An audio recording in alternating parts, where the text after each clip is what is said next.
Bismillahirrahmanirrahim. Assalamualaikum warahmatullahi wabarakatuh. Perkenalkan, nama saya Riana. Saya akan menjelaskan tentang studi kelayakan bisnis pada sambal tutu khas Karawang.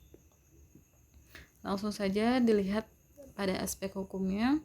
Untuk identitas perusahaannya sendiri, nama perusahaan Sambal 1 Karawang, jenis usahanya kuliner. Kegiatan usahanya membuat berbagai macam olahan sambal khas Karawang. Untuk alamatnya itu berada di Perumnas, Jalan Citanduy 3, nomor 266, Ardiarsa Barat, Kecamatan Karawang Barat. Untuk aspek hukumnya di sini ada aspek legalitas dan aspek manajemen. Yang pertama, untuk nama perusahaannya sendiri itu Sambal 1 Karawang. Bentuk perusahaannya CV, izin usahanya sudah tertera, izin lokasi usaha, PIRT nomor, sertifikat halal, dan NPWP sudah terlampir. Kemudian untuk aspek manajemen di sini dijelaskan ada pemilik, manajer produksi, manajer marketing, manajer keuangan, dan manajer HRD. Kemudian kita langsung saja ke aspek pasar dan pemasaran. Untuk aspek pasarnya sendiri, Sambal 1 Karawang menargetkan pada usia yaitu remaja hingga dewasa. Kemudian untuk pasar sasarannya yang dibagi menjadi 4 aspek, yaitu geografis, demografis, psikologi, dan perilaku. Untuk geografisnya itu menjelaskan karena Karawang sebagai tatar kota Pasundan. Untuk demografisnya itu semua kalangan, pria, wanita, remaja hingga dewasa. Untuk psikologinya itu menargetkan pada kelas sosial menengah hingga menengah ke atas. Dan perilakunya yang terakhir ada di daya tarik terhadap perkembangan zaman, yaitu serba instan dan serba cepat. Kemudian di sini ada strategi bauran pemasaran. Dijelaskan untuk produknya itu memvariasikan produk lain, yaitu seperti frozen food. Dan di lokasi Jalan Citanduy Barat untuk harganya itu range harga di 35.000 sampai dengan 50.000. Dan di sini dijelaskan untuk contoh perhitungannya.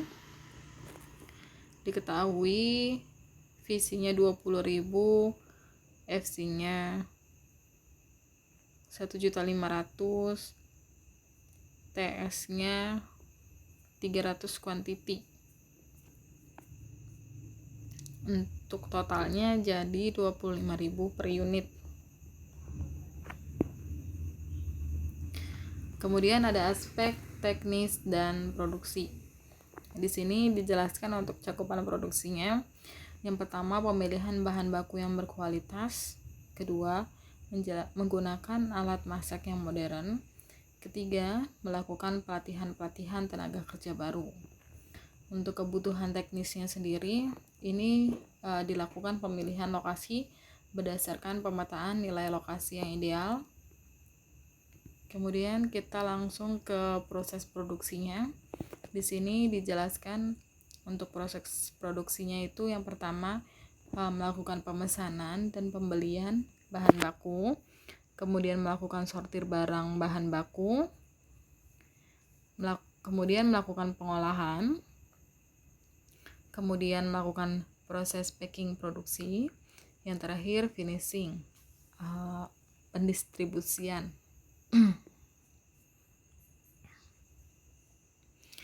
Kemudian ada siklus produksi. Untuk siklus produksinya sendiri, yang pertama pembelian bahan baku, kemudian produksi, dan ketiga proses pendistribusian. Di sini juga dijelaskan tata letak produksinya. Ada area parkir, area penjualan, kasir, office, gudang, dan area produksi. Untuk kebutuhan modalnya, di sini Sambal Tutu membutuhkan modal sekitar 620 juta dengan rincian bangunan 400 juta, kendaraan 200 juta, bahan baku 10 juta, mesin 5 juta, dan lain-lain 5 juta. Kemudian kita masuk ke aspek finansial, ada biaya kebutuhan investasi. Biaya prainvestasi, total biayanya adalah 25 juta. Untuk biaya aktiva tetapnya itu ada biaya aktiva tetap berwujud dan ada biaya aktiva tetap tidak berwujud.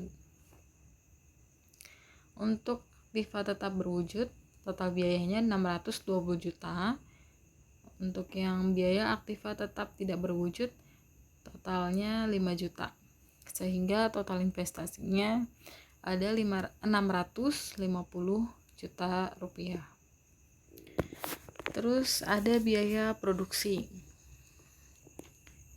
Untuk biaya produksinya sendiri dijelasin tadi, ada biaya bahan baku, tenaga kerja, ada biaya listrik dan air, ada biaya pemasaran, dan biaya transportasi. Untuk totalnya itu ada 321.600.000 rupiah per tahun, dan total per bulannya ada 26.800.000 rupiah. Nah, di sini kita masukin ke rumus penyusutan, yaitu investasi dikurangi modal kerja dibagi umur ekonomis. Untuk umur ekonomisnya kan 5 tahun, jadi hasilnya adalah 86 juta. Kemudian kita masuk ke arus kas atau table kas selama umur ekonomis. Tadi 5 tahun untuk umur ekonomisnya.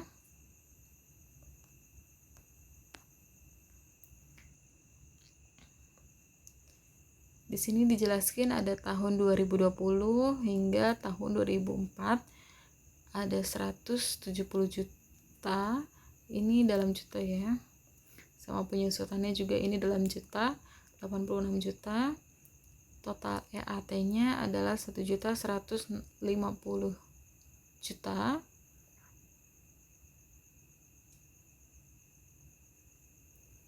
Untuk kas bersihnya ada 1.580.000.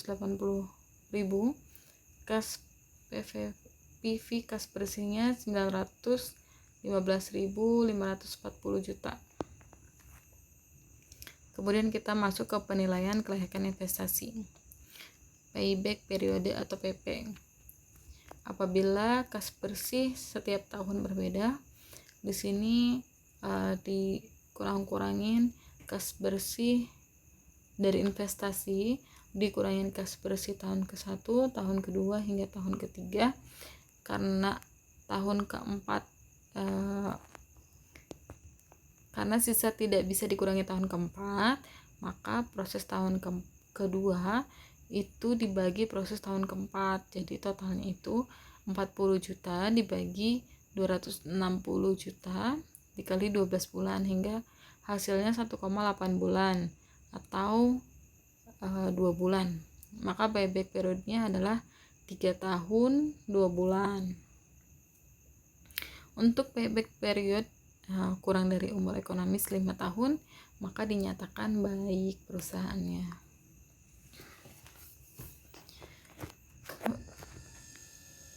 Kemudian ada average rate of return, ARR. Di sini rumusnya sendiri sudah dijelaskan. ARR rata-rata EAT dibagi rata-rata investasi.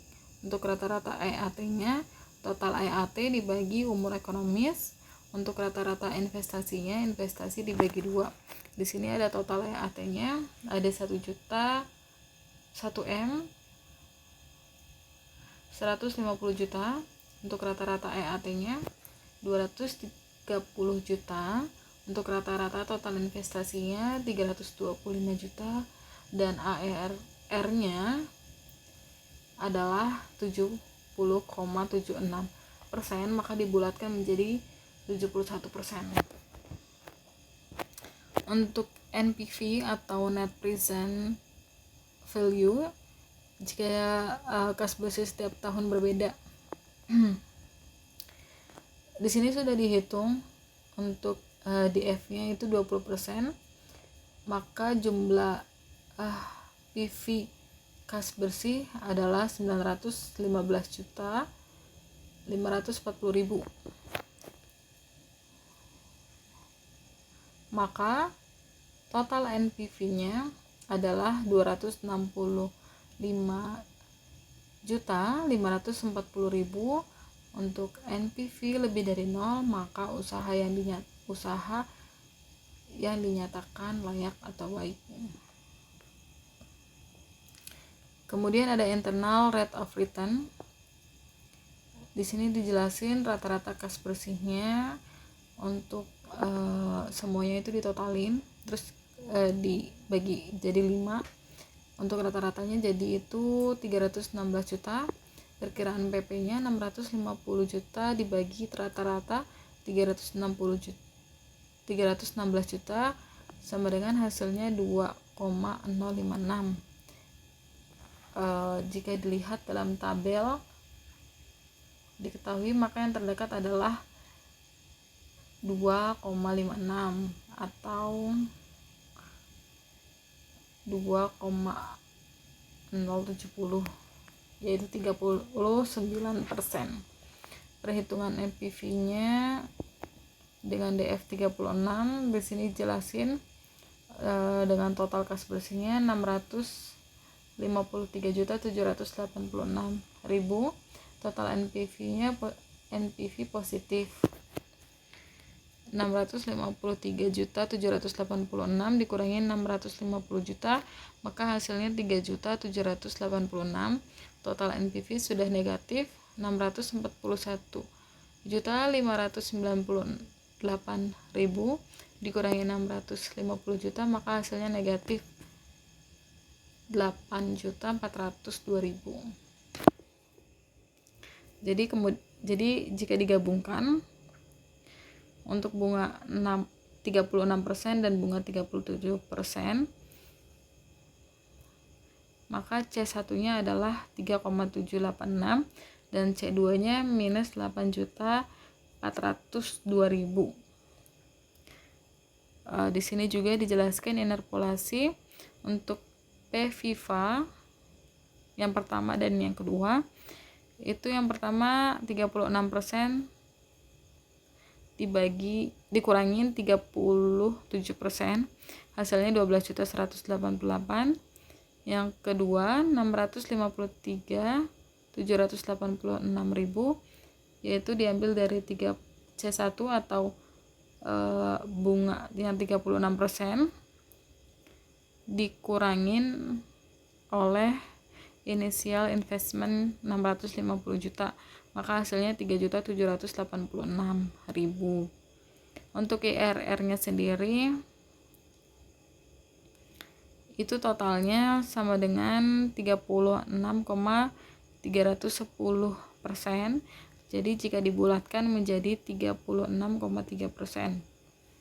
Jadi profitabilitasnya untuk kas bersih yang berbeda setiap tahun hasilnya 0,98. Jadi jika dibulatkan menjadi 1 kali gitu. Dan ini kesimpulannya untuk payback period atau PP itu dengan hasil yang baik. Untuk ARR-nya itu 71% dari 50% menyatakan baik. Net present values 265.540.000 dari 100 juta dinyatakan baik.